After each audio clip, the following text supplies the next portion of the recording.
Secretary గారు 3 సెక్షన్లు పెట్టారు నిన్నటి వరకు. ఈరోజు కొత్త వెలుగులోకి వచ్చినాయి కాబట్టి ఇంకా తీవ్రమైన సెక్షన్లు పెట్టాలి అని చెప్పేసి కూడా కొంత వినపడుతోంది. అలాగే రిమాండ్ రిపోర్ట్లో అటువంటివే చెప్పారు కూడా. ఒకటి, ఎవిడెన్స్ను మాయం చేసే కార్యక్రమం ఇంటెన్షనల్గా. 2, బాడీనే మాయం చేసేసారు. సో ఈ 2 తీవ్రం. సో సెక్షన్స్ యాడ్ అవ్వాల్సిందే. యాడ్ అయినప్పుడు ఆ క్రిమినాలిటీ ఎస్టాబ్లిష్ అవుతుంది.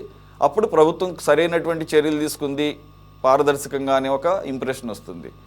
అయితే దీని వెనక మరో కోణం, మొత్తానికైతే నాగరాజును మాత్రం ముందు పెట్టి బలి చేసేసారు, స్కేప్ గోట్ అయిపోయారు ఆయన. దీని వెనకాల పోలీస్ బాసులు ఉన్నారు, పెద్ద పెద్ద వాళ్ళు అనేది కూడా వినపడుతుంది. అందు గురించే అతనికి ఛాన్స్ లేకుండా జనరల్గా ఏంటంటే పోలీసులు మనకెవరికి తెలియనటువంటి కొన్ని లూప్ హోల్స్ ఉంటాయి వాళ్ళు తప్పించుకోవడానికి, వాటిని ఎక్కడా లేకుండా మరి నాగరాజు ఏమన్నా బలి అయిపోయారా అంటే ఉంటారు.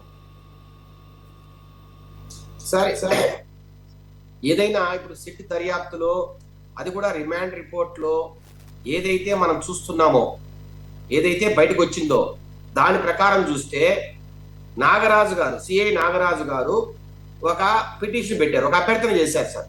ఏంటంటే ఈ గాదే సాయికృష్ణ అనే వ్యక్తి మీద 2 నాన్ బెయిలబుల్ వారెంట్స్ పెండింగ్ ఉన్నాయి కాబట్టి అతన్ని మాకు మీరు పట్టించి ఇవ్వండి అని టాస్క్ ఫోర్స్ వారికి ఒక అభ్యర్థన చేశారు. చేసినప్పుడు వారు అతన్ని మార్కాపురం వెళ్ళి అక్కడ పట్టుకొని వచ్చి నాగరాజు గారికి అప్పగించారు. అప్పగించిన తర్వాత ఏమైంది అనేది అంతా కూడా నాగరాజు గారు సిఐగా ఉన్నారు కాబట్టి ఆ స్టేజ్ ఆయన ఎస్హెచ్ఓ కాబట్టి ఆ స్టేజ్ పరిధిలోనే ఏం జరిగినా కూడా ఆయన అక్కడ బాధ్యత వహించాలి. కాబట్టి సార్ ఇది జరిగిన ఏదైతే ఇప్పుడు మనకు బయటకు వచ్చిందో రిమాండ్ రిపోర్టు, ఇది నిజంగా కూడా చాలా బాధాకరం సార్. ఇది ఖచ్చితంగా ఖండించాల్సిన చర్యే. ఎటువంటి పరిస్థితుల్లో కూడా సభ్య సమాజం ఎవరు కూడా దీన్ని ఉపేక్షించకూడదు. తెలుగుదేశం పార్టీ కూడా ప్రభుత్వం తరఫున కావచ్చు, పార్టీ తరఫున కావచ్చు, మేము తీవ్రంగా ఖండిస్తున్నాం.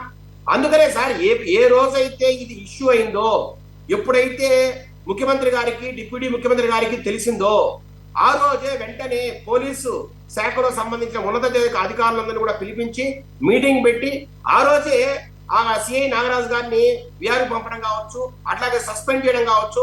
అట్లాగే ఆ రాత్రే మళ్ళా ఎక్కువ టైం కూడా లేకుండా ఆ రాత్రే విజయలక్ష్మి గారు ఎవరైతే వారి తల్లి గారు ఉన్నారో ఆ పుత్రుడి తల్లి గారు ఆమెను స్టేజ్ ని పిలిపించి ఆమె దగ్గర ఎఫ్ఐఆర్ వాళ్ళు ఏమైతే కోరుకున్నారో, ఎటువంటి అనుమానం అయితే వ్యక్తం చేశారో అదే రకంగా ఎఫ్ఐఆర్ అంటే చార్జెస్ ఆఫ్ మర్డర్ అండ్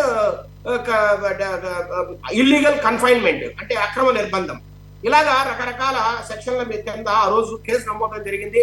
రెండోసారి చాలా మంది సిట్టు దర్యాప్తులు ఏం జరుగుతుంది, ప్రభుత్వానికి వాళ్ళు ఎప్పుడు కూడా ఫేవర్ గా ఉంటారని మాట్లాడుతున్నారు సార్. ఇక్కడ అమిత్ బర్దర్ కావచ్చు, తర్వాత నయీం అజ్మీ కావచ్చు, వీళ్ళందరూ కూడా సార్ పోలీస్ శాఖలో ఉత్తమ పేరున్న అధికారులు, చాలా నిష్పక్షపాతంగా వ్యవహరించేవారు కాబట్టి వాళ్ళను ఈ సిట్ దర్యాప్తులు వేశారు.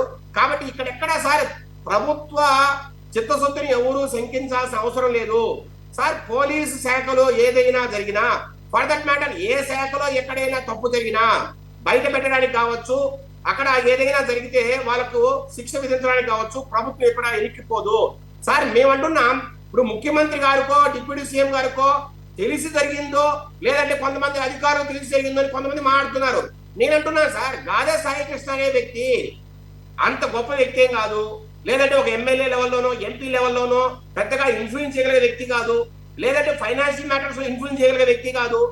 ఏ రకమైన మోటివ్ తో ప్రభుత్వం అతన్ని ఇబ్బంది పెట్టాలనుకుంటారు సార్? ఇప్పుడు కొంతమంది మా మీద రకరకాల అబాండాలు వేస్తున్నారు. ప్రభుత్వానికి తెలుసు, పార్టీ పెద్దలకు తెలుసు, ఎమ్మెల్యేలకు తెలుసు అని మాట్లాడుతున్నారు సార్.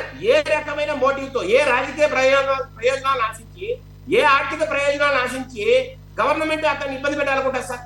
అతనితో మాకేం పని సార్? ఇప్పుడు రాష్ట్రంలో ఎన్నో సమస్యలు ఉన్నాయి. ఎంతో మంది క్రిమినల్స్ మీద కొంత పోలీసులు చర్యలు తీసుకుంటున్నారు, లేదంటే అరెస్ట్ చేస్తున్నారు, లేదా రిమాండ్ పెడుతున్నారు. రకరకాల సమస్యలు ఉంటాయి సార్. ఆ సమస్యల్లో ఇది ఒక సాయికృష్ణ అనే వ్యక్తిది ఒక సమస్య. కాబట్టి రొటీన్ గా ఇది చేసుకుంటూ పోతున్న క్రమంలో ఇక్కడ ఒక తప్పు జరిగింది కాబట్టి నాగరాజు అనే సిఐ కొంత పరిధికి అతిక్రమించాడు కాబట్టి, అతను తప్పు చేశాడు కాబట్టి ఈ రోజు అతను శిక్ష ఎదుర్కొన్నాడు సార్. ఈ రోజు మీరు చూస్తే ఒక సిఐగా ఉన్న వ్యక్తి, అది కూడా చాలా సీనియర్ సిఐ, ఈ రోజు ఒక చార్జెస్ ఆఫ్ మర్డర్ కింద ఈ రోజు జైలుకి వెళ్ళాడు, 14 రోజులు రిమాండ్ లో ఉన్నాడంటే నిజంగా కూడా సార్ అతని అతని అతని కెరియర్కే ఒక మాగిన మచ్చ ఇది. అలాంటి పరిస్థితిని ఏ పోలీస్ అధికారి కూడా కొంచెంచుకోవాల్సిన అవసరం లేదు. ఇంకొక మాట ఏంటంటే సార్, ఇక్కడ ప్రభుత్వం ఎంత పారదర్శకంగా వివరించకపోతే ఒక సిఐని ఈ రోజు 14 రోజులు రిమాండ్ పంపడం కావచ్చు, అట్లాగే అతని మీద పెట్టే కేసులు కావచ్చు, అట్లాగే సార్ ఈ రోజు అక్కడ జరుగుతున్న ఏదైతే దర్యాప్తు ఉందో జరుగుతున్న తీరు కావచ్చు, ఇవన్నీ ప్రతి ఒక్కరు గమనిస్తున్నారు. మన సురేష్ గారు మాట్లాడతారు సిబిఐకి ఇవ్వాలా లేదంటే ఎన్ఐకి ఇవ్వాలని. సార్ నేను అంటున్నా సిబిఐకి ఇచ్చిన దర్యాప్తు ఏమయ్యాయి? వైఎస్ వివేకానంద రెడ్డి మర్డర్ జరిగితే ఎందుకు సిబిఐ ఇంతవరకు బయటపెట్టలేకపోయింది? ఇంతవరకు అసలు ఎవరు చంపారో కూడా తెలియని పరిస్థితి. 5 ఏళ్ళు మీరు ప్రభుత్వంలో ఉన్నారు, అదే సిబిఐ దాన్ని దర్యాప్తు చేసింది. ఆ రోజు ఏమైంది?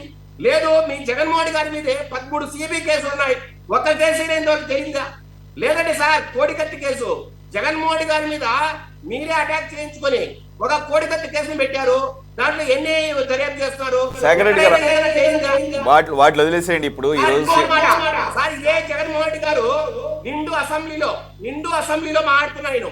నిండు అసెంబ్లీలో తెలంగాణలో దిశ అనే ఒక అమ్మాయిని కొంతమంది రేప్ చేసి చంపితే ఆ రోజు నిండు అసెంబ్లీలో ఆంధ్రప్రదేశ్ అసెంబ్లీలో జగన్మోహన్ రెడ్డి గారు నేను తెలంగాణ ప్రభుత్వానికి సెల్యూట్ చేస్తున్నా, దిశ ఎన్కౌంటర్ కేసులు సమర్థిస్తున్నా, కేసీఆర్ గారు గొప్ప పని చేశారు, పోలీస్ అధికారులు కూడా నేను అభినందిస్తున్నానని ఆ రోజు అసలు కాలర్ ఎగరేసి మాట్లాడిన జగన్మోహన్ రెడ్డి గారు ఈ రోజు ఒక క్రిమినల్ ను ఇలా చేస్తే వాళ్ళ ఇంటికి వెళ్తారు, వాళ్ళని పరామర్శిస్తారు.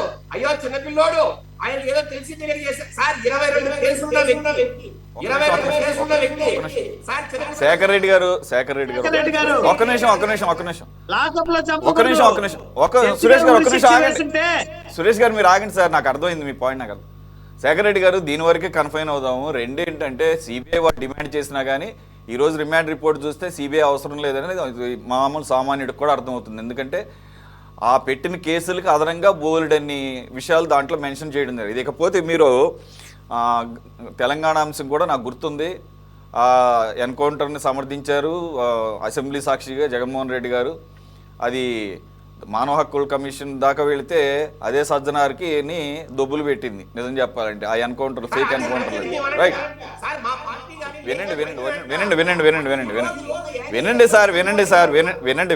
ఒక్క నిమిషం.